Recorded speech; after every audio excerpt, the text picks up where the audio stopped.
चला, लक्षवेधी क्रमांक 3 श्री विलास तरे. अध्यक्ष महोदय, लक्षवेधी क्रमांक 3. अध्यक्ष महोदय, लक्षवेधी क्रमांक 3. चला,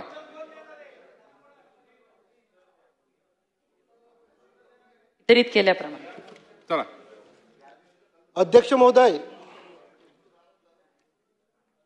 या लक्षवेधीच्या माध्यमातून आपल्याला एक महत्त्वाच्या आदिवासी बहुल जिल्ह्याकडे ज्या विद्युत पुरवठ्याच्या संदर्भातल्या ज्या अडचणी आहेत त्या आपल्या माध्यमातून मंत्री महोदयांचं लक्ष वेधू इच्छितो.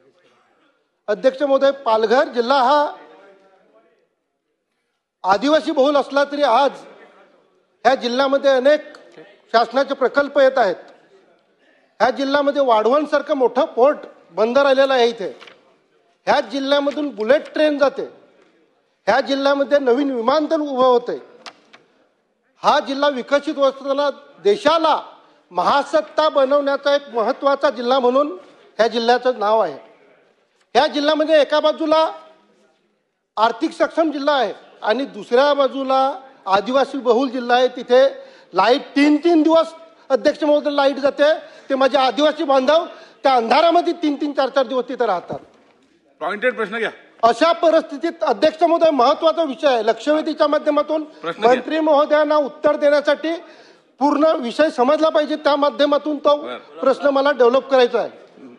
अध्यक्ष महोदय, इथे पालघर तालुक्यामध्ये असलेला मनोर मंडल असेल, सफाला मंडल असेल आणि त्याचबरोबर बोईसर मंडल असेल, तसंच वसई तालुक्यातील गोखिवरे असेल, पारोल असेल, वालीव ही मंडलं जी आहेत तिथे आदिवासी पूर्व पट्ट्याला जो पालघर जिल्हा आहे, पालघर तालुका, तिथे पूर्व पट्ट्याला आदिवासी बहुल आहेत आणि तिथेच लाईट जाते. तिथे जे उपकरणं आहेत, उदाहरणार्थ विद्युत वाहिन्या या पूर्ण जीर्ण झालेल्या आहेत. इथे लोखंडी खांब पॉइंटेड प्रश्न विचारा तरे साहेब. अध्यक्ष महोदय, माझी 4-5 प्रश्न मंत्री महोदयांना एक विनंती आहे. हे सर्व उपकरण वसई तालुक्यातील जो जुने सर्व जीर्ण झालेले आहेत आणि पालघर तालुक्यातील हे कधीपर्यंत पूर्ण करणार, एक. आणि दुसरा प्रश्न माझा आहे का ढेकाणे इथे जे उपकेंद्र मंजूर झालेले 7 वर्षापासून अध्यक्ष महोदय उपकेंद्र मंजूर झालेलं आहे इथे, परंतु आजपर्यंत तिथे जागेच्या अभावी हे काम सुरू झाले नाही.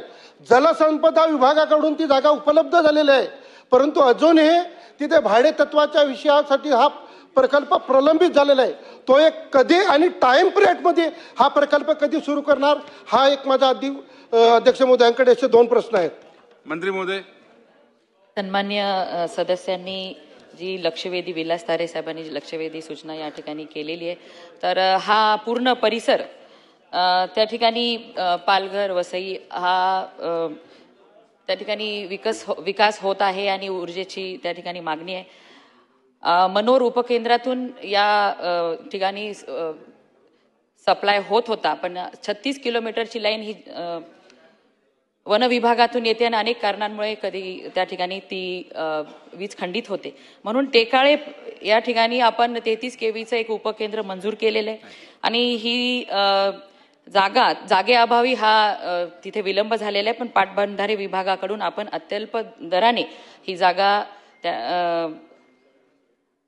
रेंटवरती घेऊन लवकरात लवकर RDSSच्या मॉडर्नायझेशनमध्ये हे 33 केव्ही उपकेंद्र उभं करण्यासाठी आपण सूचना करत आहोत अध्यक्ष महोदय. आणि एवढंच नाही तर या परिसरामध्ये यापुढे सुद्धा अशा विजेच्या समस्या येऊ नये म्हणून आपण RDSS मधून लॉस रिडक्शन स्कीम मधून 194 कोटी रुपये, RDSS फीडर सेपरेशन मधून 7 कोटी रुपयाचं, त्याचबरोबर वीज निरंतर योजनेअंतर्गत अतिरिक्तचे 63 ट्रान्सफॉर्मर त्या ठिकाणी लावलेले आहेत अध्यक्ष महोदय. आणि RDSS मॉडर्नायझेशन करण्यासाठी म्हणजे नवीन सबस्टेशन आपण 42 बसवतोय, ॲडिशनल पॉवर ट्रान्सफॉर्मर्स 3 बसवतोय, ऑगमेंटेशन पॉवर ट्रान्सफॉर्मर 6 बसवतोय. असं 1612 करोडचा हा पूर्ण एक नवीन RDSS योजनेअंतर्गत DPR तयार केलेला आहे. त्यामुळे ह्या परिसरामध्ये कुठेच यापुढे विजेच्या तक्रारी राहणार नाहीत आणि खास टेकाळे उपकेंद्राचं सुद्धा लवकरात लवकर काम पूर्णत्वाकडे जाईल अशा सूचना दिलेल्या आहेत. चला पुढे जाऊया. नाही झालं ना, तरी साहेबांचं सविस्तर उत्तर मंत्री महोदयांनी दिलेलं आहे. तुमचं उत्तर राहिलं का कोणतं यायचं? हा बोला तरे साहेब. जय मंत्री महोदयांनी सांगितलं लवकरात लवकर. मला टाइम पिरियड पाहिजे. 7 वर्ष यावर गोष्टीसाठी झालेले आहेत. टाइम पिरियड द्या. ही जागेचा प्रश्न होता, पण पाटबंधारे विभागाकडून आपण अत्यल्प दराने रेंटनी ही जागा आपल्याकडे आल्यानंतर उभारणीसाठी जेवढा कालावधी वर्षभराचा लागतो एक उपकेंद्र, तेवढ्या कालावधीमध्ये पूर्ण केलं जाईल. बोला शेवटचा प्रश्न. पॉइंटेड.